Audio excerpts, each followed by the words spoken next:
Ladies and gentlemen, welcome to Retro Warriors episode 557. Woo! As always, I'm your host, Justin Baker, and as always, I'm joined by viable human Chris Saturn. Hi, Justin. Hi, Saturn. Our pre-show and pre-show and all of that today was so long because of technical issues and everything that now I've already had like 3 sodas, and I'm going to have to try to not pee in the middle of the show. That's what I'm getting at. You know, you could have you can go at any time. Nope, can't. Gotta wait. All right. Well, it's probably a short show because it's a very short, succinct topic, right? I'm sure it's fine. Definitely. That's fine. I wouldn't even worry about it. We certainly don't have a bunch of news or anything. It'll be fine. As far as housekeeping, we have a Matrix server. Please come chat with us in it. Yes. Discord is dead to us. That's it. Link in the show description. Please check it. You don't have to rush the show. Too late. I am. My week. Mm-hmm. I've been doing Linux. Yeah. For a week. Yeah. So on the back of how's the laptop working? Is it still working out well? It's working great. So yeah, nice. I bought that laptop from you. Mm-hmm. Yeah, I think we talked about working that last great. time. I'm very much enjoying it. Mm-hmm. And then you had given it to me with Mint because you knew Mint was my preferred Linux distro. Right. Yeah. And then I came home and I was like, man, I'm really enjoying having Linux on a relatively modern computer because my other Linux machine is like a 2014 computer. Sure. And I was like, it's nice. There's battery and it's performant and I love it. And I was like, I'm already kind of in the technical mode from setting up all this Matrix stuff and server stuff and learning all this and playing around with Linux on the new machine. I was like, I'm going to take a crack at Linux on my main computer, my gaming computer. Yeah. And I tried it about maybe a year and a half ago, something like that. Mm-hmm. And it was not good. And I ended up in some Linux support Discord, and they were basically like, hey, your stuff is too new and there's not really good kernel support. You're just going to need to give it some time. And so that's what I've done. I gave it some time, which normally every other computer I've ever bought in my life, I buy like mid-tier couple-year-old hardware because it's way cheaper. Right. This is the first time I ever did like cutting edge, you know. Yeah. And I won't be doing it again because I couldn't put Linux on. Anyway, I put Linux on this time, and it works. It works fine. I've got all cutting edge stuff, and I put Linux on it, and it was immediately fine. But that's right. But you have cutting edge like AMD stuff. Right, that's true. Yeah, it's all AMD stuff. I have cutting edge Intel and NVIDIA stuff. You should not do that now. I should not do that. No. And so I got Linux on it and I was running Mint on it and it worked. There were just some issues and some jank and I have kind of a demanding setup as far as like display managers go because I have a triple monitor setup. Yep. In 2 different orientations with 3 different refresh rates and 3 different resolutions, and 2 of them are VRR. That's very similar to mine, only I only have 2 monitors. And they're connected via Thunderbolt. To an NVIDIA GPU. To an NVIDIA. So, yeah. Yeah. Anyway, while I was getting Mint set up, I noticed that my laptop had a crack in the top case. I don't know how. But I pay for Lenovo's warranty. In where credit's due, Lenovo is like the only company I pay for extended warranties for because you just call them on the phone and 4 days later they send a guy to your house to fix it. Yep.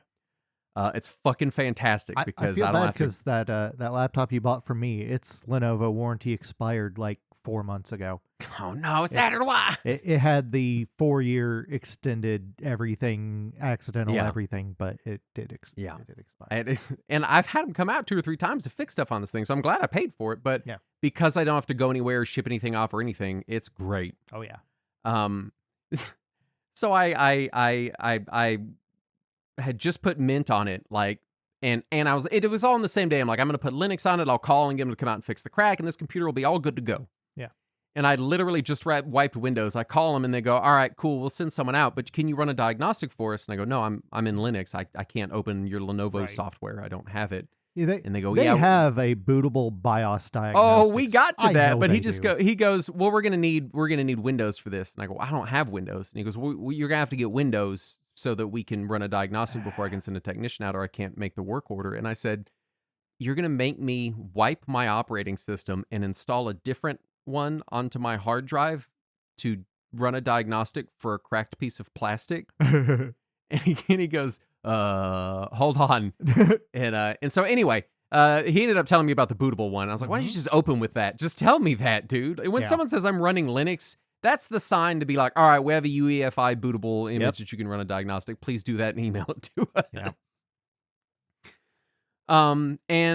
So they came out, they fixed it, and then I ended up putting Fedora on it because I was just having Wayland isn't ready on Mint, and X11 was giving me issues, and I put Fedora on it. And Fedora, I haven't run Fedora since Fedora 1.0. Like when it first came out in the early 2000s, and everyone's like, oh my God, Red Hat's making a consumer Linux. Well, Red Hat already had a consumer Linux. They just rebranded it. Yeah, but they made a big deal about it at the time. I know. It was like, ooh, Fedora's for the community, and Well, Fedora was the community developed one, whereas Red Hat was the Red Hat developed one. Right, but nobody wanted Red Hat because it was corporate shit. But then Fedora, that was special, was separate. Yeah. So I haven't used it since then, and man, it is nice. Oh yeah, I'm running it on my tablet. I ended up putting Fedora on this machine, and everything works great. All my gaming works great. Everything's awesome. And then I ended up wiping that Lenovo I got from you and putting Fedora on it. And then I got a Lenovo used off of eBay from my wife and put Fedora on it. Nice. And so, just been doing lots of Linux and getting computers set up. And honestly, I don't know. It feels like a weird kind of doomsday prepping. You know what I mean? Because I've got. Well, it feels like we're currently experiencing a corporate-run doomsday. So I understand. Yeah, like a sort of like a crunching of the tech sphere. So like I've gotten off of all the social medias. We're hosting our own Matrix server. I've got on my Plex hosted at home with my network attached storage, which is where all my pictures back up to. I've got Linux on all my machines. I feel like as much as is reasonable for someone that still engages with the world, have kind of used this opportunity that was kicked off by the Discord thing to kind of ejector seat out of the, corporate mainstream tech world a little bit. And it feels so good. Yeah. The relief I feel. Yeah, it's so nice. Just, oh my God. What kicked off the Windows thing was you had shared some article about some rumors going around, which I think ended up being fake. Right. Well, they've denied it, but they didn't say it is fake. They just denied the exact phrasing of it. Right. That they were gonna make Windows subscription based and stuff, and it was that, and then that same day I had opened the wrong Notepad and opened regular Notepad and had to close a pop-up for Copilot in Notepad, and I was like, I can't fucking take this anymore. Yep. I'm done. I'm out of here. Yep. And so that's what I've been doing, just tons of computer work. But I think as of kind of today, I'm really kind of set up. I think I'm just sort of set up, and now I can just coast, and it feels weird not having several hour-long computer-related projects every day. I'm kind of not sure what to do with myself. The X1 Carbon for Courtney? I did. We picked up an X1 Carbon, an old, the same year as the one I got from you. 2020, something like that. Yep. X1 Carbon, and she's liking it. She's enjoying it. She's enjoying Linux. She enjoys how customizable it can be. Like, you open her computer, and it's a Lisa Frank painting. It's just like rainbow explosions on everything. Yeah, I have. She loves that.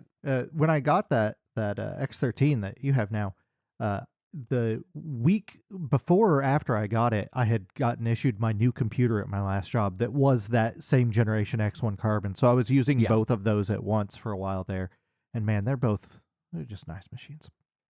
I do think I like the X13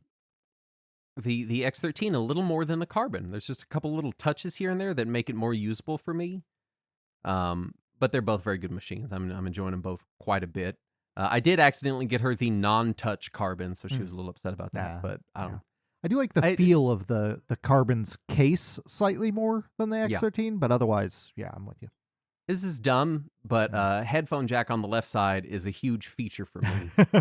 And for some reason, the X1 Carbon, they put it on the right side. I'm like, why would you do this? That's my mouse side. And then my headphones, my good headphones have it's just, I hate it. And they stick out in my mouse hand, and then it's upsetting. Yeah. But yeah, I've been doing the Linux for 2 weeks, just nonstop. I think I clocked the other day. I was thinking about it, and I was like, I've reinstalled operating systems 5 times on 3 different machines in a week, till I finally figured out that I wanted to land on Fedora. Yeah. But man, I started to do Arch, and I was just like, man, I don't want to do it all myself. I just don't want to. Well, you don't have I to like anymore. Arch. I ran it for years. Well, With go ahead. with Arch install and all that stuff, it basically just does it all for you now. I guess that's true. Yeah, Yeah. I think what I was looking for and what Fedora Workstation provided for me, which I know we're just talking about Linux on the show now, but what it provided for me was, and this is a thing I ran into on Mint, is I would jump around desktop environments, and a lot of them are built to accommodate multiple different desktop environments. Yeah. And I was kind of looking for something that was more purpose built for the software that it had. It's It was fair. more stripped down. Yeah. The thing I run in which granted Arch can very much be, and Sure. Yeah. for in someone's capable hands is. But for me, I end up installing tons of extra shit, jumping around a bunch, not sure where I want to go, and then I end up on the far side with like millions of orphaned Everything. packages and Yeah. half of a desktop environment, and it's using the wrong file manager, and I'm like, ah, fuck, man. And Fedora was very like, it doesn't even have an email client. Like you install Right. it, and it's got like 8 pieces of software in the. Yeah. It's very clean. I like Oh, that yeah. a lot. Yeah. And so I get to kind of slowly build up from a really good base. Yeah, Because I think that's where I fuck up with like Arch and Gentoo is I'm not good about building my good base first, you know? Yeah. Yeah. I jumped around a bunch before I landed on Arch, and if I were to move from Arch, I think Fedora is likely where I would go. But I like Arch just because of how absolutely minimal the base install is. Yeah, and it really that I just is. got to add everything on top of that. And I had spent so long jumping around that I figured out exactly what packages I wanted to add on it. So I ended up where I wanted to be. Oh yeah, if you're like I know exactly what I want, this is my core, then it's the way to go. But I'm so far out of the game because I've been on Debian systems like LTS long term Debian systems, old Mint for so long that I didn't even know something happened with GNOME. I didn't even know that there is debate. I was like, it just looked like old Windows, right? And everybody's like, no. It's different now. Oh man, yeah, but I got that. you know, before my Steam Deck, the last time I'd used KDE was when it was all like super blue and crystalline looking, you know, all bubble letters. Right. Yeah.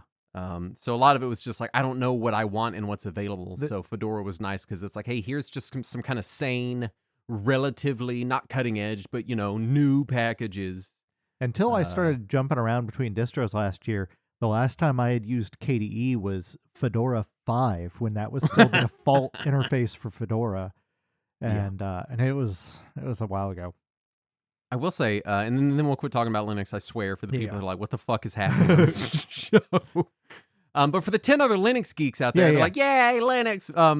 I don't know who the fuck designed the new GNOME. Oh yeah, but they're an idiot. It was a long time ago, sure, too. I'm not sure they've ever used a computer. Now, once you put what I love is it's extensible. And once you've added all the extensions you want, you can really make it whatever you want. But the default, like, what the fuck were they thinking? Now, here's what I'll say in their defense.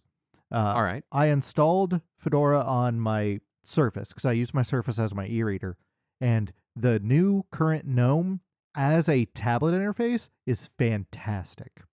Oh, I imagine so. It seems very touch forward. It's so nice because with all the touch gestures and everything, I don't even use the keyboard on it. It's amazing. It is just it feels better on my touch interface than Android did on my old tablet.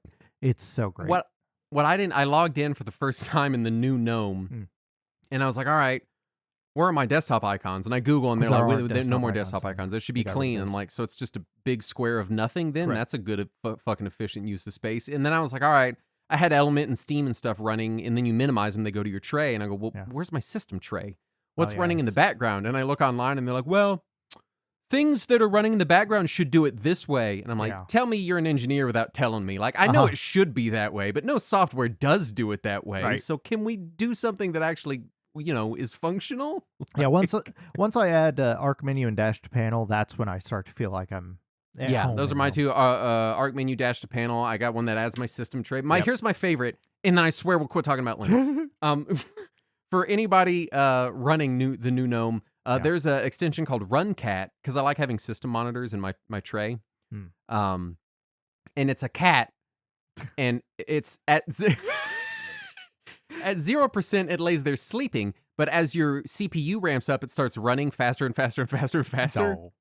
It's the best extension. So if you have GNOME, get RunCat. It's the cutest. Installing it right now. I'm watching it right now. It's at 13%, slowly running. So Anyway, Saturn, what non-Linux things have you been doing?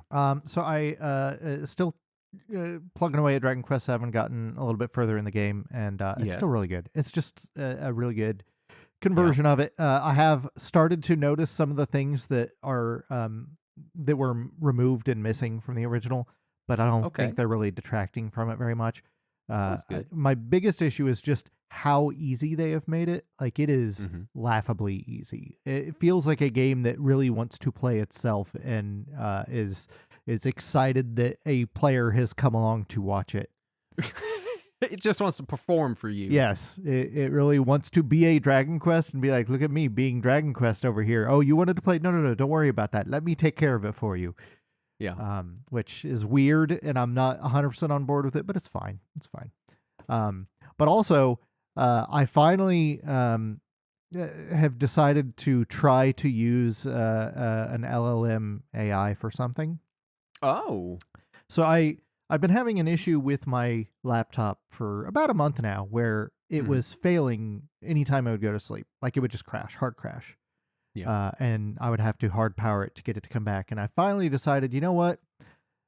People are using this LLM bullshit for some reason. There's got to be a Sure. function for it. And I don't remember if it was you or somebody had mentioned that you had been using one for troubleshooting. Like, I think you'd mentioned you would use it for troubleshooting when you were setting up the Matrix server. Oh yeah, well no, Matrix. Billy helped me with all that. Oh, Thank okay. goodness. But I didn't trust an LLM for Right, that. But right. it was so on when I was on working on Mint. Mint doesn't have something like the Arch Wiki, which is incredibly Right, right. useful. It's all just hundreds and hundreds of forum Oh, posts yeah, you yeah. have to sift through. And so I was using LLMs to troubleshoot Mint because Okay. it was much better than me at like digging through the forums and being like, here's what they're saying. Yeah, it was Yeah, something. Somebody had mentioned something, and I had seen Claude mentioned in the news, and I was like, all right, I'll give this a shot. I will give you an opportunity to impress me, Claude. Let's see what you can do. And so first, it immediately asked me to log in. I didn't like that, but yeah, it let me log in with with Google, and I already have a Google account, so I was like, fuck it, whatever. You can have this. yeah. And so I asked it about the problem I was having, and it was like, okay, let's take a look at your system D logs and see if we can figure out what's causing it to crash. And I had already looked through them, but I wasn't able to find anything. So I fed it the command that it wanted, and it came back and it said, okay, it looks like it's a problem with your NPU, Hmm. your AI processor. It may not have full Linux support yet. Let's turn that off. And I had previously run across a forum post that said the same thing. So I was like, it Sure. might be that. Like, I had found some forum posts that were like, it could be the NPU, it could be the GPU. There's something causing a problem. And it said the same thing. So I was like, all right, well, maybe it's right. So I run the command that it tells me to run to basically blacklist my NPU, Yeah. and which I'm not using anyway. It's fine. I don't care. Yeah, Um, whatever. and I reboot and it's still having the problem. It's like, all right, so we've eliminated that possibility. It could be the GPU. And I was like, that's what I thought. It could be that too. And so it tells me some commands that might give my GPU a different sleep state. So I try that, no dice. It still doesn't work. And I'm like, well, this is the same place that I was before the AI, so at least it's not breaking anything. Right. It's not, yeah, it didn't destroy your system. Right. Um, so I tell it this, and I'm like, all right, so I guess it's not going to find it. And I said, okay, well, let's try to turn on verbose logging for systemd, because your systemd is not set up for that. I was like, oh, I Okay. didn't Yeah. realize that. So I turn on verbose logging, and then I try to see if it'll crash, and then it immediately crashes, but it shows the verbose log on my screen. I'm Hmm. like, oh, okay. So at least while it's crashed, I can see a log now. I don't know what the Right. fuck any of this means, but I can see But it. you got something. So I took a picture of it, and I gave that picture to Claude, and it said, okay, I see the problem. It is your wireless card. Your wireless card is not waking up from sleep, and it's causing the entire system to crash. Here's some things you can try. I try them, no change. And then finally, I'm like, I replaced this wireless card when I first got the computer. Let me put in the wireless card that I had and see if that fixes it. Immediately fix it. 100% fine. So Yeah. I will give Claude credit for finding this problem and You telling know, me what it was. It didn't give me a correct solution, but it did find the right. problem, and I was able to find the solution. Yeah. It got you, it got you a step somewhere, which to be fair, this is what LLMs are literally purpose built for. Exactly. Combing large amounts of information to help human beings not have to comb large amounts. That's Exactly. their purpose. Yeah. And so, like, of course they're good at that. Yeah. They don't. They're not good at being your girlfriend. No. Can we stop doing that? And they're also not good at answering all of your questions on the internet. Yeah, And doing your job for you. Please. And so once that worked, I was like, well, let's see if it can troubleshoot something on my server, because my server has been hanging up. My Proxmox server has been hanging up every now and then. I had it troubleshoot that, and it possibly has found the solution there too, which was There you go. I had a bad SATA cable. There you go. I'll say this because I do. Like I said, I've used it for Linux troubleshooting before. Yeah. A lot of it's just that there are huge amounts of in-depth discussion about Linux online. Yeah. And I've noticed, this is my conspiracy theory brain going on, but search engines, granted, they're full of AI slop, but I think they're just intentionally obfuscating things, because I used to be able to find solutions to things online, and I cannot now. Yeah, it's search engines just feel like they've gotten worse over the last 10 years. And maybe it is because of all the slop on the internet just clouding There's a lot of slop, the results, but like all also of them have gotten worse. There's always been a lot of trash on the internet that they've been but able there's to more filter than through. ever before now. I know, but it's just, I just feel like if anyone could figure it out, the people making the LLMs could do it. I think part of what the problem is trash websites have narrowed in on search engine optimization for so long that now all of the search engines are just feeding you trash optimized content. Hold on. Guy has joined the call mid show, and he's messaging me now. All right, we need to get to the news. One other thing I would. Oh yeah, go ahead. So since I had good results with that one thing on the AI, I had been kind of playing with one of my spare laptops trying to get Linux from scratch working, and I kept running across an error. And so I thought that I would ask the AI if it could fix Linux from scratch, because that's the most obtuse thing that it could possibly fix, right? But I didn't want to log into my Google account on this computer in order to try Claude on there. So I was like, well, what AI will not force me to log in? And I'm trying a couple, and then I come across Google Gemini will let me ask it questions without logging in. So I'm like, let's see if Google Gemini can fix this. And so I feed it the error message I'm getting while compiling something while trying to make Linux from scratch. And Google Gemini responds with, a classic beginner failure when using Linux from scratch. Let me tell you, this particular failure is a known problem. If you would read Chapter 6, Part 3 of the Linux from Scratch manual, the chapter you are on, you would have seen that there are some expected failures in this test. And I'm like, I did read it. This isn't one of those expected failures. And then it's like, what you should do is try to run the make command to compile your problem anyway and ignore this failure. So I run it, and then it fails. And so I copy paste that into Google Gemini, and it says, a beginner failure. And so what I learned is, one, Google Gemini is useless, and two, it was properly trained on Linux forums, because it's both condescending and unhelpful. Right. Did it tell you it runs Arch? It did not. Yeah, I'll say of the LLMs, Claude is the one that seems kind of more purpose-built for computery tasks. That's good, yeah. Although I don't like that when you go to their website, they're like, use it for anything. And I'm like, please don't use it for anything. Yeah, please don't do that. No, stop doing that. But I did appreciate that it recreated the classic Linux forum experience of being I wanted you to have the Linux useless. from scratch experience, the true one. Right. Did you read the manual? Like, what did you just say to me, computer? Right? Did I read the manual? Yeah, I will unplug you. Man, if I could unplug Google Gemini, I'd be so happy.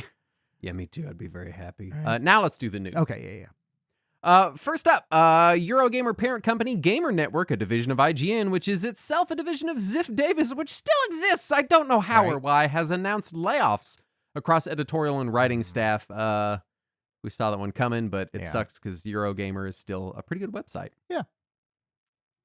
Pokemon Direct confirmed a new Pokemon game and Pokemon Home support for the emulated releases of Fire Red and Leaf Green. Also, a new Pokemon Jukebox toy is on the My Nintendo store featuring music from the original Game Boy games, which is so cute. Yeah. But also, like, what the fuck? What am I going to do with this crap? Right. Yeah. But it's so cute and I want it because it looks like a little Game Boy and it's cute. They're releasing a lot of 30th anniversary merch right now, which, God, that makes me feel so old. Because I was there. Yeah. I was there. Yeah, lots of cute stuff coming out. U.S. Customs destroyed one of the 50 existing copies of Mai Tsukuhime Trial Edition, a Japan-only adult visual novel developed by the creators of Fate/Stay Night.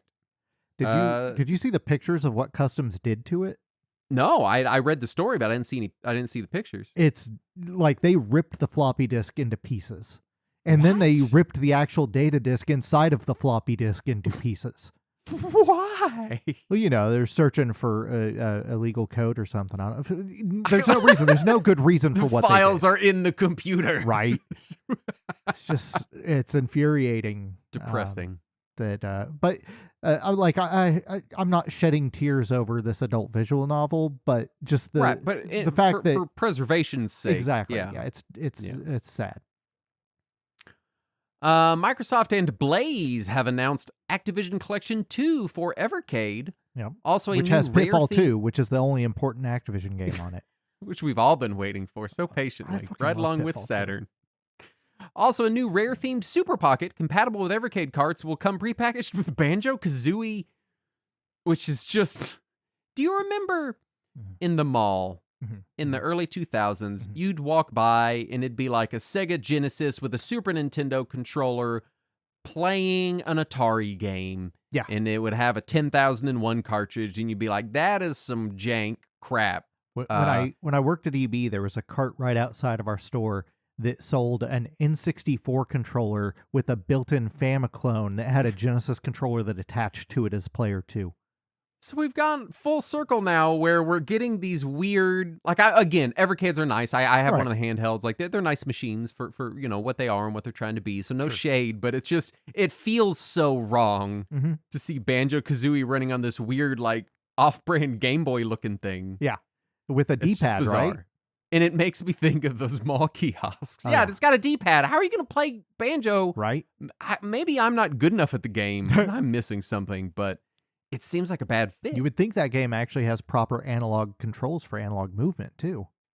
I don't know. But Twitch has added advertisements that will wait for you to finish watching them if you try to click away from the window. Yay. Because this is the hell we live in. Fucking tech companies watching Black Mirror for inspiration. YouTube is also reportedly implementing the feature with unskippable ads. What I want to know is, we need to be playing Black Mirror bingo, because this isn't the first time. It has happened so many times. The advertising companies, they have, I don't remember what the term specifically is, but it's something like oversaturation, where they feel like an ad has hit the market so much that people stop watching it. At what point do we just hit that for all of advertising as a concept, where we are just so burnt out by it that we no longer notice it at all, and it loses all of its effectiveness? I don't know who these people are that aren't living ad blocker pie hole lifestyles and how they stand. I know people that don't even run ad blockers in their browser. I don't know how you live that way. I don't know either. More power to you, but that ain't me. Yeah, I've talked about before how my daughter has no natural defenses to advertising. We watch a lot of just broadcast TV because we trying to get us off the streaming stuff and all that. And we watch a lot of Plex too, but we watch a lot of broadcast TV because I want to support that. Yeah. And so she watches the Cartoon Channel every morning, and she was watching. There's this commercial for like a senior clinic. Like an AARP sponsored seniors only clinic. Yeah. And in the commercial, it has this guy dancing. And they had a new version of it today that was just some lady talking. And my daughter's sitting on the couch and she's like, "Aw, I miss the old people hospital commercial." And I was like, oh my God. Made me think about that time that she asked me from the other room, like, "Dad, can we buy gold?" Like those gold commercials. Nice. Did you buy her some gold? Nope. Okay. Nope. Microslop has banned the word microslop from its Discord, also locked down their Discord server amid backlash to the microslop. Yeah. That's a Streisand moment right there. I'm okay with the community bullying Microsoft. Yeah, me too. I think they deserve it, and I'm happy that it's occurring. That's all I want to say. I agreed. Yeah. Hidden Palace has found and released a prototype of the unreleased Xbox 360 Highlander game in development at IDOS. You're just a touch too young to understand how big Highlander was in the 80s. We were talking about it in the Discord the other day. I was like, that movie's so bad, and it was such a big fucking deal, and it's a bad movie. My mom loves that entire series. She loves all of them. Those are her favorites. A thing? It really was? Oh, yeah. Like, I had some appreciation for the first two movies. Like, the first one was fine. The second one was goofy, but fine. The series completely went off the rails after that. But my mom loves all of them. She thinks they are fucking high cinema, pristine movies. She ranks them right next to Terminator. I have a secret for you about Highlander. It went off the rails instantly. Right, yeah. I mean, it's not a good movie, but it's a fun movie. Is it the first... I asked this in the Discord, and I don't think we figured it out, but is it the first time since Zardoz we saw Sean Connery with a ponytail? Possibly, yeah. I think it's the only other time we saw him with a ponytail. But yeah, I know several people who, back in the 80s, listed it right next to Terminator as far as quality of movie. Researchers from the cutting room floor found previously unknown cheat codes in an SNES baseball game that hadn't been found for 30 years. That's fun. Yeah, I want to say it was the second Ken Griffey game, and I think those were made by Rare, so maybe one of the Rare guys snuck in there and let them know about it. Yeah. That seems like The Video Game History Foundation has taken down a copyright troll that has tried to remove reference to Japan-only point-and-click game Cookies Bustle from the internet. Yeah. I don't know if you read... have a quote here. Oh, yeah, that's their description of the game. Okay, all right. So they describe the game as, quote, you play as a 5-year-old girl from New Jersey who enters an international sports competition that becomes engulfed in civil war and intergalactic intrigue. Yeah. I don't know if you read this article from the Video Game History Foundation or not, but no, I saw the article, but I didn't know the game, so I didn't even. Some dude who apparently is in the U.S. Has been claiming copyright on this game. Nobody knows what happened to the actual publisher of it. They seem to have just fallen off the world completely. So nobody was able to figure out who actually owns this game or if it is even still owned by anybody. But some dude seemingly in the U.S. formed a company, and that company has been claiming copyright anytime any website even references the name of the game for years now. And the Video Game History Foundation's lawyers finally pushed back enough that kind of eliminated this guy's claims to it. Yeah. Just a weird Good for story.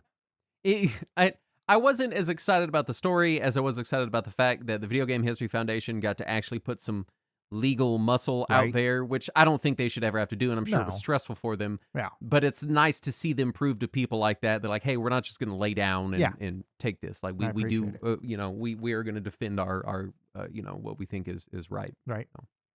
Mario Clash and Mario Tennis Virtual Boy and Mario vs. Donkey Kong GBA were added to Nintendo Switch Online Plus Plus in advance of Martin Day, which is what I will call it. I will not call it the other thing. It is Martin Day. The day we celebrate people named Martin. Yep.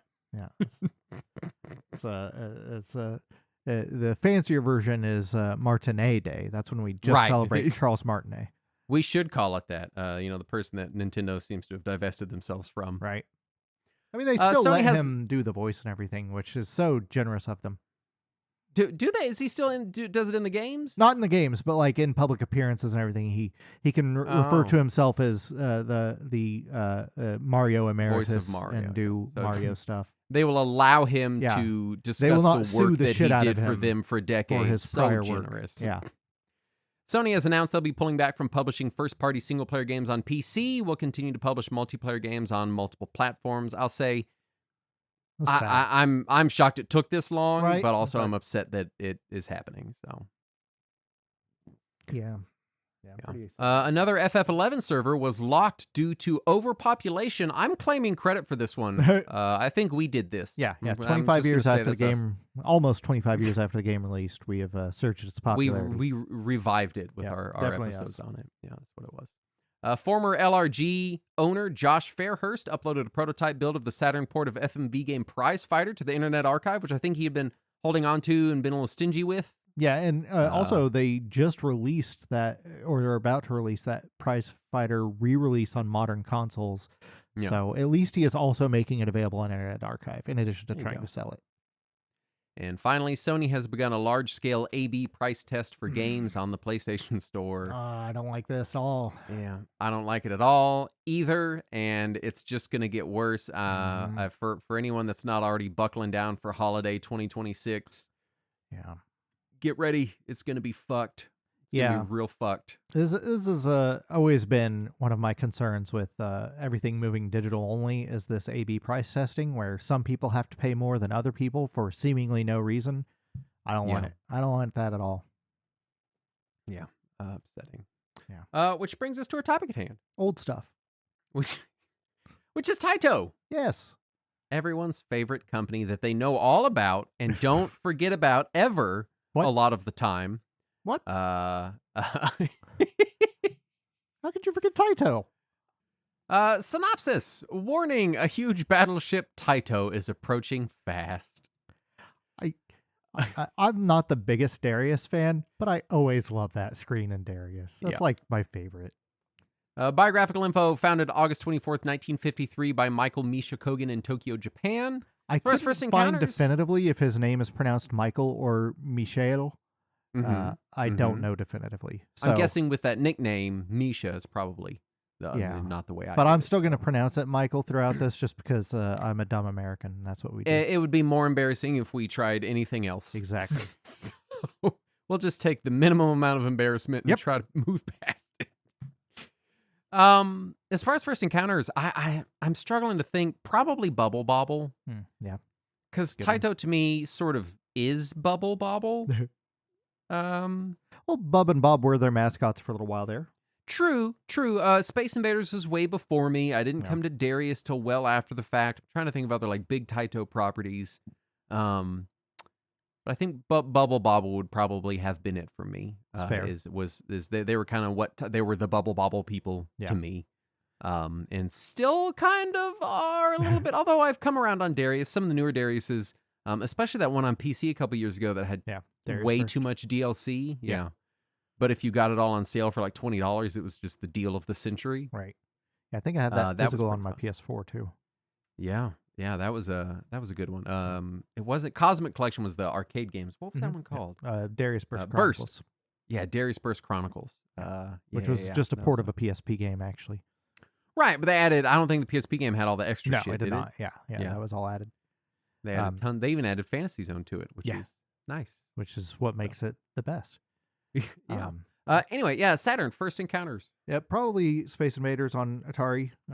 If not that, then maybe Phoenix on Atari, which is my preferred classic Taito shmup. And then after that was definitely Bubble Bobble. I played an obscene amount of Bubble Bobble on NES. I didn't. It occurs to me I didn't say this. I didn't own Bubble Bobble. Yeah, we rented it a bunch, and then I bought it. My grandma on my dad's side had an NES at her house, and the games she had were Life Force, Metal Gear, and Bubble Bobble. You don't need any more. That's all the games. This would have been like late 90s, so they would have been, in air quotes, old games by then. Yeah. I'm assuming she picked it up at a pawn shop or something just to have something for when the grandkids came over. Right. And it was stuffed way back in a corner. So yeah, she had that. I never even owned. I still don't own Bubble Bobble. That's so never owned it. I just played it at my grandma's house. So there you go. I love that game. My played at grandma's house games were Frogger and Donkey Kong, because she had those on Atari and we didn't. I like a good Frogger. Yeah, played a lot of Frogger over there. My grandpa on my dad's side was just a laundry bucket of old toys that we would just kind of rummage around in that mostly smelled real bad like cigarettes. So that was most of My dad's parents would not have any toys or anything in their home. They refused to have anything toy-like or game-like in their home aside from playing cards. So if we This wanted sounds to so play nice. anything over there, we would get judged for it. But my mom's side, they had the Atari, they had the Commodore. If we were playing Frogger or Donkey Kong on the Atari, then my grandpa would be playing Casino Craps on his Commodore. That was his favorite game. So we can get into prehistory and founding. Yeah. I do want to thank you, Saturn. You pretty much yet again did this episode entirely by yourself. That's fine. Because fuck, man. I think this was this recording cycle when my kid had the flu, or was that last recording? I think that cycle? was this cycle.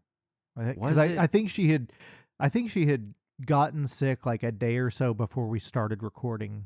And then, yeah, because when we recorded, I was like, I hope I don't get sick. She's Right. not feeling good, and yeah, so that I was trying to think, like in my head, I'm like, where did the time go? Yeah. She was in bed for a week, down sick from school. Yeah. So that kind of ate. That sucks. And next week is spring break. Yep.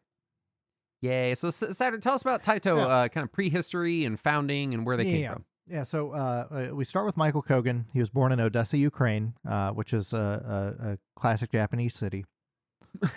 As we all know. Yeah, he was a Ukrainian Jew in Ukraine, but they fled Ukraine to China because of the Russian Revolution in the 1920s. A common topic on our show. We often talk about. We the talk Russian about it all the Revolution. time. Everyone remembers that. It comes up constantly. So they went to China, and then he went to Tokyo to attend school when he was old enough for school. And he finished the Waseda School of Economics in Tokyo. Then he returned to Shanghai to help his father because his father was running a small business in Shanghai. And that's where he founded his first business, a company called Taito. And he dealt in imported goods, wigs, and canned milk. It's a common topic on our show. Yeah. The trifecta, as they're known. Yeah. We're constantly talking about imported goods, wigs, and canned milk. Yeah, that's when we say retro warriors, we're talking about retro wigs and retro canned milk. I don't even buy non-canned milk anymore, honestly. It's just not shelf stable enough. Right, yeah. I wonder if it was like regular milk or powdered milk. Surely they had bottled milk at the time. Anyway. Right, well, if it's canned milk, it could be evaporated milk or condensed milk. Yeah, it could be anything. You know what? If it's condensed milk, then how come when I add water to it, it doesn't turn back into regular milk? That's a good point. Doesn't really seem like they got something else in it. Yeah. Anyway. So after World War II, Kogan went back to Japan and he founded a new company, which was the Taito Trading Company. Apparently, the Taito is just the Japanese rendering of the name Taitung, which was what his company was in Shanghai. Also, Taito was not founded in the Taito region of Japan, nor was its name from the Taito region of Japan. I did not realize that until I was looking this up. I see. I just assumed it was named after that region. No. That seems like a normal thing to assume, yeah. Yes, had nothing to do with that. However, being a young man starting a company in Japan in that era, you needed to have a Japanese man with you. You couldn't just be a foreigner starting a company and have any credibility whatsoever. And certainly they're more lax about it these days. Right, yeah. But even today, there are still some struggles that I've heard from foreigners living in Japan. Right. In regards to businesses and buying property, they're very protective of stuff like that. Oh yeah, and especially just after the war in that era, it would have been even more so. Definitely. So he wanted somebody to help him out there, so he brought on his lawyer and karate instructor.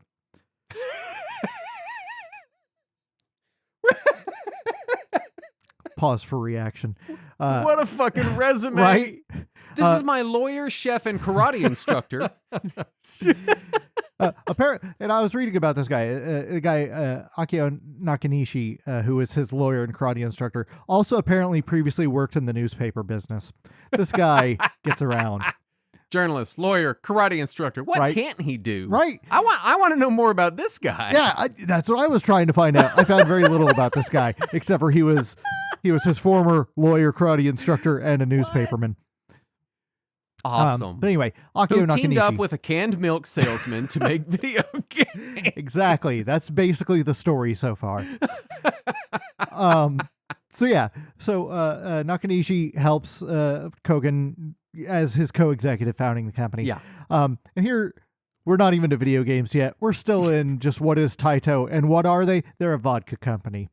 Of the natural progression from wigs and canned milk. Yes. Basically, it's the same industry, so it's a yeah, lateral it's basically move. the same.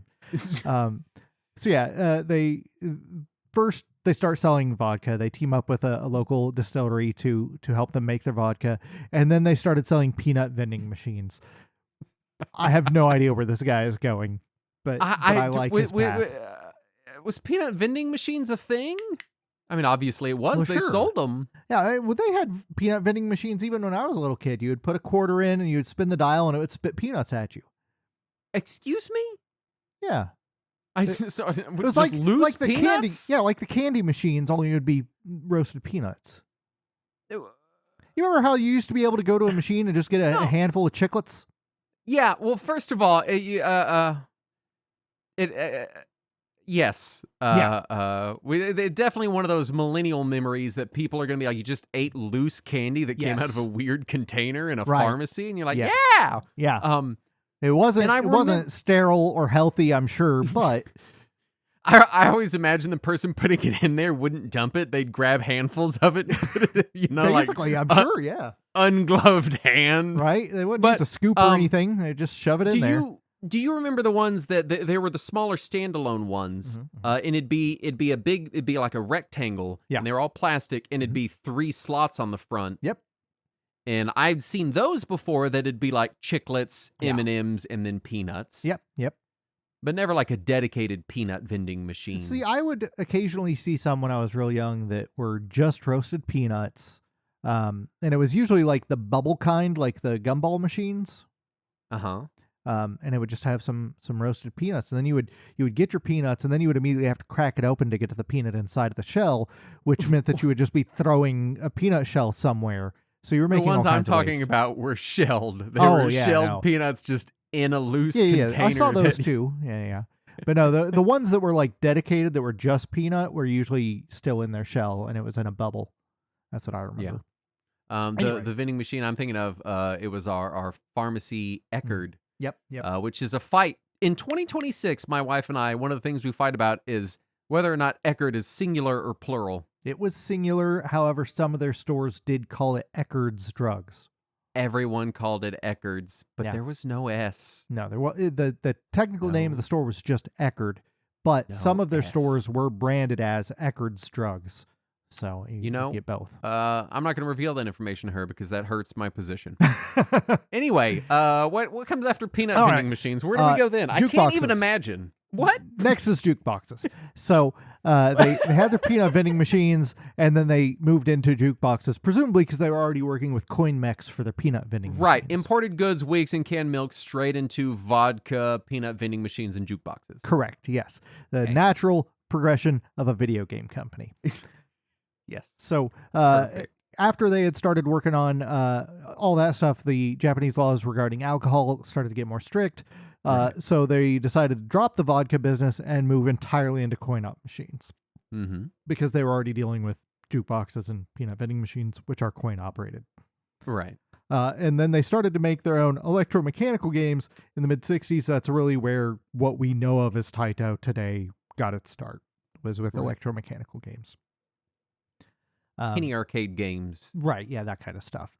Midway kind of machines. Not Midway the company, but like things you would play on a Midway. The Midway, the place where you would go and they had games. Right. So then we get into video games. So they had brought on an electrical engineer straight out of college, a guy named Tomohiro Nishikado. We've talked about it in previous episodes. We'll get to that. He joined the company in 1968.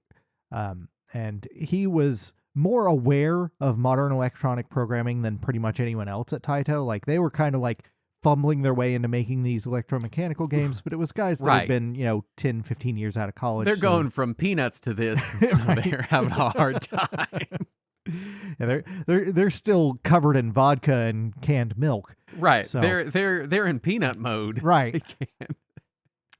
So when Pong came out, Taito management basically went to Nishikado and they're like, figure this machine out, figure out how this thing works and see if we can make this. So he reverse engineered Pong, and he was able to make Taito's first video game, which was Ella Pong.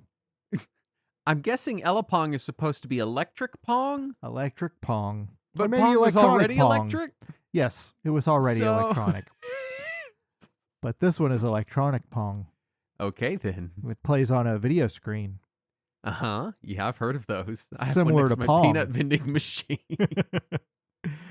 And Ella Pong did well enough that Nishikado was put in charge of making a bunch of other early games. So he made a handful of games. Speed Race, which came out in 1974. It was sold in the U.S. by Midway as Wheels. Very creative game title there, Midway. You did it, Midway. And that was one of the earliest games to feature vertical scrolling and sprite collision detection in a video game, which today sound like the most basic concepts you could ever imagine for a video game, but that was a huge deal in 1974. Yeah, it's weird to think about video games before sprite collision or scrolling. Yeah. But it was a thing. That's pivotal things. Those are important things for video games, and so it is important. Taito did open a North American division, Taito America, around that time to try to market their games to Western distributors, but very quickly they developed a close working relationship with Midway to publish pretty much all of their games in the U.S.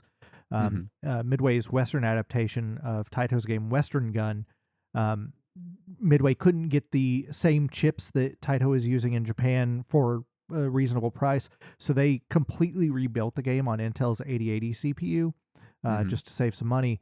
And the game ran much smoother than the original Japanese version, which got Nishikado's attention. He was like, whoa, I want my games to run smoother. And Nishikado happened to be given a pretty big budget and some leeway at that moment because of the success of his games. Yeah.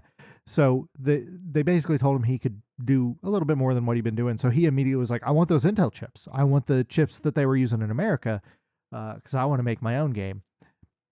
And he started making a game that was a war game where it was supposed to be like you were shooting down planes and planes were trying to shoot you down. And reportedly, Michael Kogan, the founder of the company, came to him and was like, no, you can't kill humans in your game. I don't want any of that, because he had lived through the Russian Revolution. He'd lived through World War II. He'd lived through the Chinese Civil War. Right. He's been through some shit. Yeah. He was like, I don't want us fighting people in our games. Let's not do that.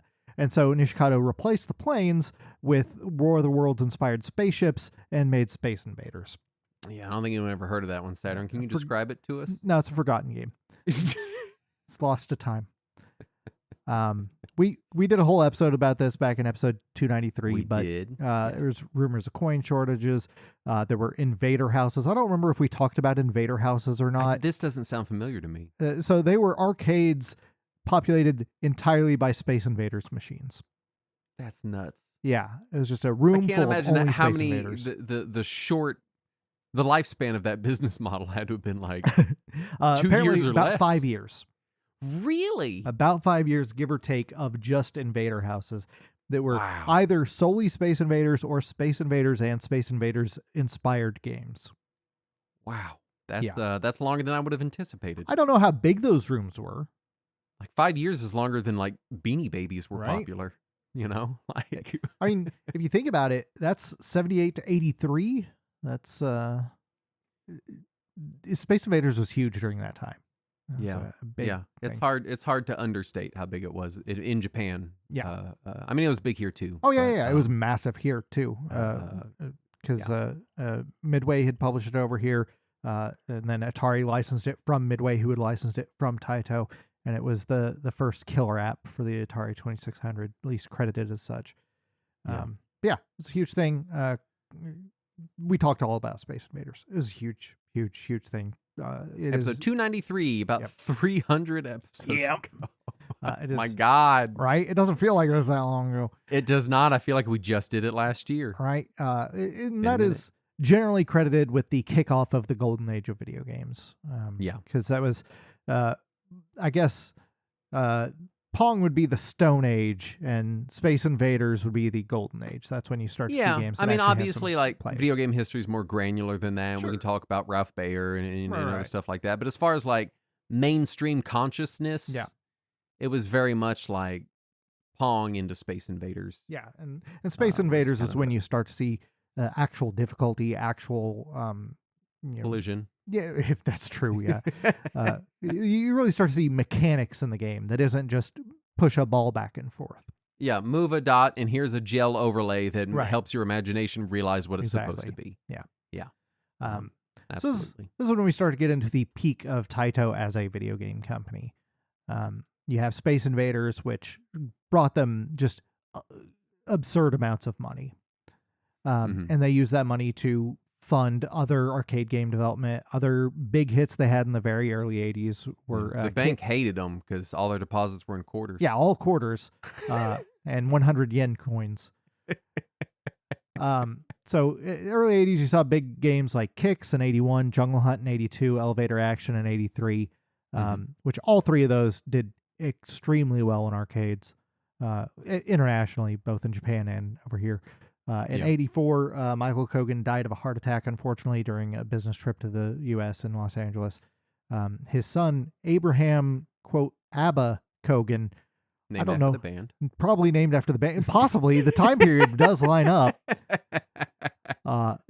He became the new chairman for Taito, and of course, Kogan's former karate instructor, Akio Nakanishi, he became the president of the company. Former karate instructor and co-executive and lawyer. Newspaperman. And newspaperman, yeah. Yeah. Yeah. But mostly karate They instructor. don't make him like this guy No. anymore. I was so excited when I read that, when I was looking into history of the company. I was like, oh, this is it. This is what we're going to be talking about through the entire episode now. Amazing.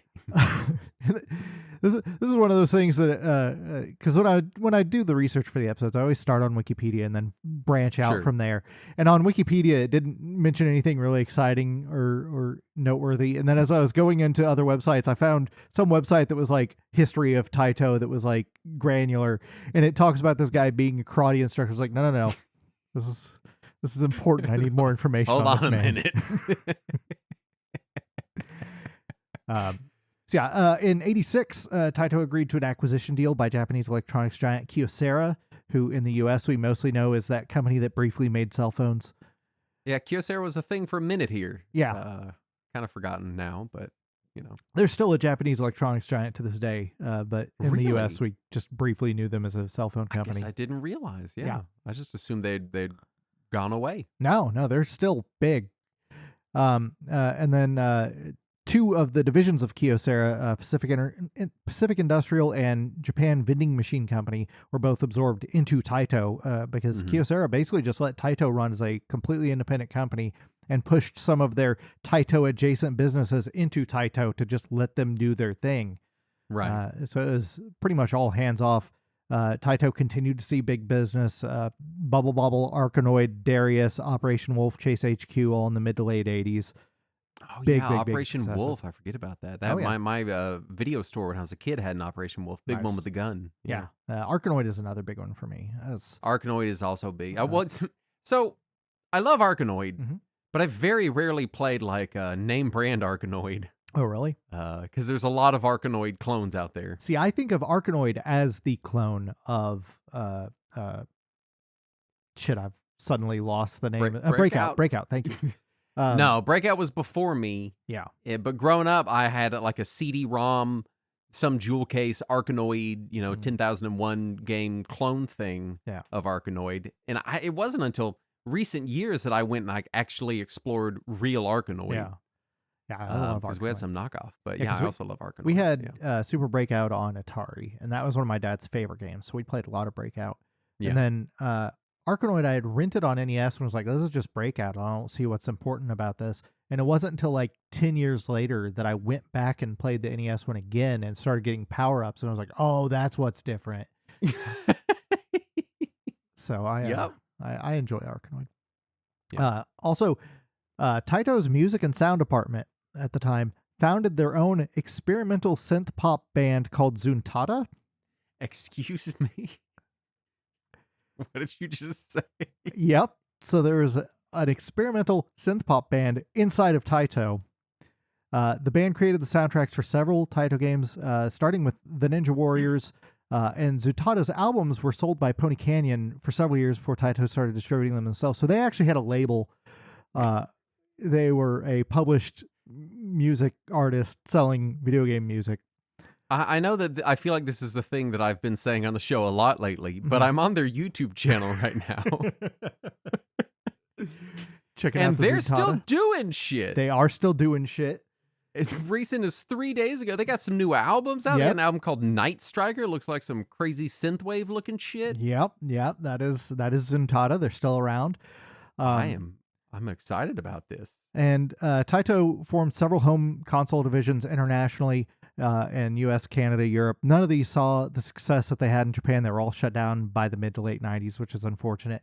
There was just a real brief window that Taito actually did things directly in the US. Since then, it's all been licensed out to other companies. Yeah. In 92, Taito announced that they were going to develop their own video game console, a CD-ROM powered machine called the Wow Wow. Taito, home of Zutada, karate lawyers, and peanut machines. Producer of the Wow Wow. Producer of the Wow Wow. As we all know and love the Wow Wow. You know, when I was a kid, I couldn't get enough Wow Wow. It was my favorite console. Was there a prototype of this? Have we seen No, this? Unfortunately, no, the WoW WoW never actually released. It was canceled before it was released, but it was supposed to have been a home console version of their arcade hardware at the time that would have allowed game downloads via cable or satellite connections. Hold on, I think I found a prototype picture of it. Yeah, I think there was a prototype. I don't know if it's legit or where it's from. It looks awful. It looks like an old cassette recorder. Yeah. And it's very orange. It could just be the picture. It's a very low quality picture. Right, yeah. I think it was shown at trade shows, but that's about it. Yeah, I'm also sad that the WoW WoW never released. Depressing. I would have loved to have owned a device called WoW WoW because that's the dumbest fucking name since Pippin.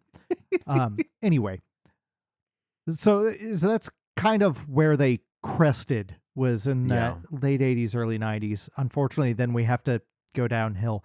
They did still have some hits in the 90s. You got Puzzle Bobble, you got Saturn. We could just stop. We could stop right now. We could just stop right now. Right, yeah. And we don't have to go down the hill. Yeah, okay. And we don't have to talk about the downside.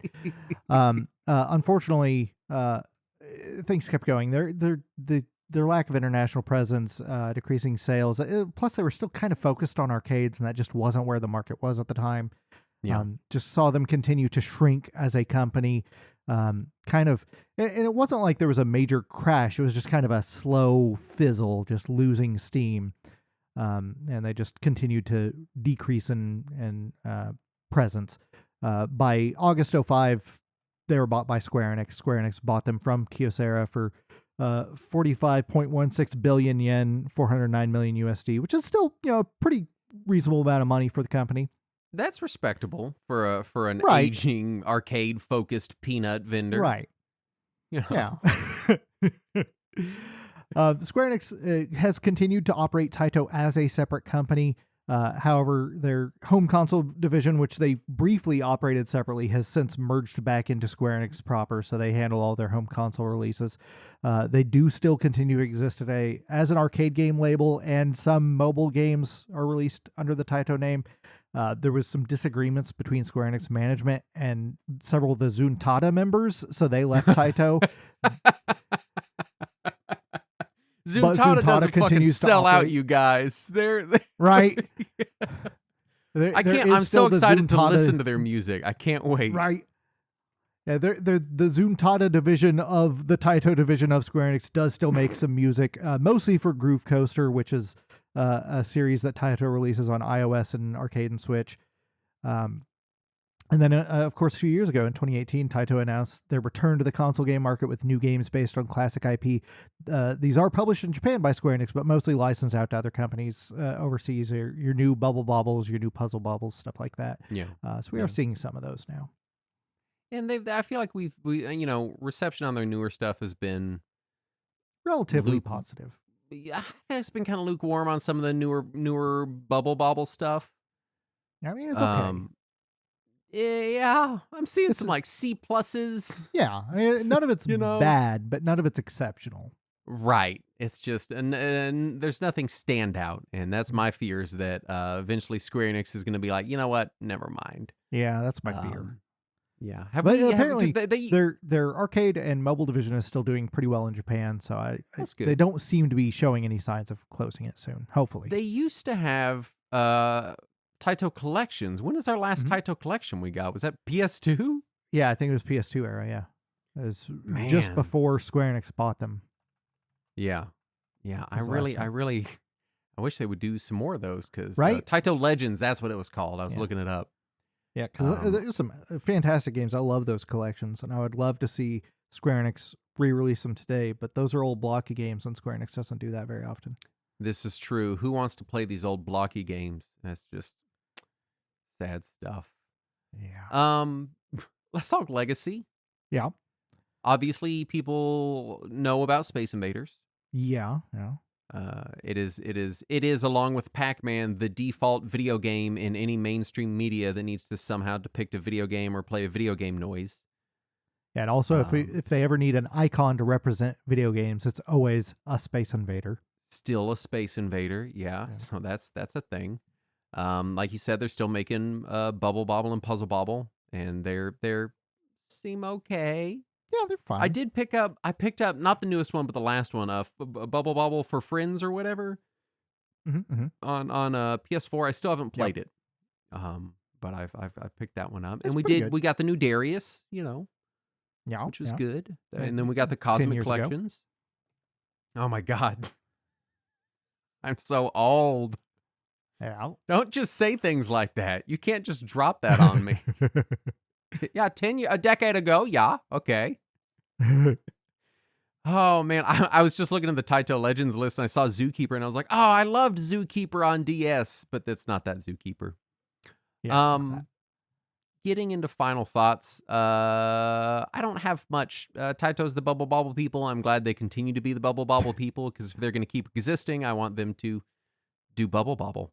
So I'm glad that that happens. But I hope we get to see some collections or something from them sometime in the near future. That'd be cool. What do you got for final thoughts? I'm glad the Square Enix hasn't killed them. Yeah, That's about where I'm at. I love me some classic Taito games, a bunch of them. There's more than a dozen Taito games that I absolutely love. But hmm it's been kind of sad to see just outside of Groove Coaster, they've just kind of flatlined for quite a while now. But at least Square Enix hasn't killed them, so I guess there's that. true, true. But you know what else is still alive? Saturn. Uh, Is our Patreon at patreon.com/retro warriors. We haven't killed that either. So, although I was looking into less proprietary platforms, I've been in the mood for that kind of thing lately. But until then, patreon.com/retro warriors, you can get uncut versions of this show where we talk for 20 minutes about what did we talk about this pre-show? I don't remember. I don't Something even dumb. remember. Yeah, There was what we talked for a long time. Terminator I Terminator know. toys. Oh yeah, we did That's talk what about it was. Terminator You can get and Talking Highlander. Wizards. You can get Read Along where we read old magazines, and you can hang out with us on Patreon while we stream us reading the magazines. You can be present for it. It's Yeah. exciting. Anyway, we want to thank the following patrons for their kind donations, starting with Dan, the longtime listener and frugal consumer. And my love for you is like a truck berserker. Captain Koloff. Emil Rune, it's kind of messed up there. Mueller, I'm guessing. Yeah, it got unicoded or something. Mm. Fimble. Frowning Brownie. Hugh Myers. Jammo. Keith FTA. I'm not giving my name to a machine. All gave us money, and we Yay. thank them for the money, and we appreciate. And they gave their names to machines. And they gave their names to machines, because I assume I'm not giving my name to a machine. It's their legal name, because you can't lie on the internet. We Can't know lie on the this. internet. It's That's a impossible. fact. Just a known fact. Yes. That's illegal. Anyway, thank you for listening. We'll be back. Blah blah blah. I can't talk now. Thank you for listening. We'll be back next week. And as always, Let us cling together.